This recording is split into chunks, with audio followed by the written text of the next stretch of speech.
Comrades, we're now in the silly season of politics. And the government is promising everything under the sun. Don't be tricked or fooled. Most of what they tell you, they will never deliver on.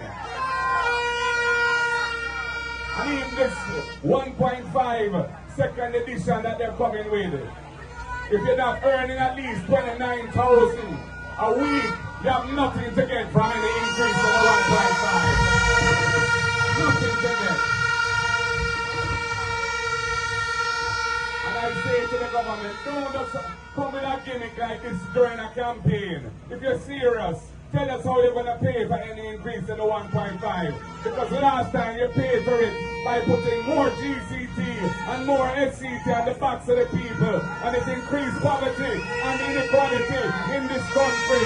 And we can't have it like that again. So we could hear your plan. Don't come with no gimmick.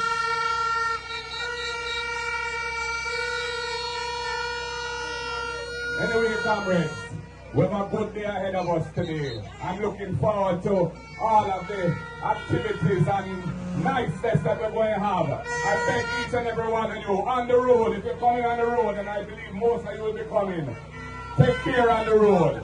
No bother with the mad driving and the mad riding. We don't want an accident. We want love and peace and niceness.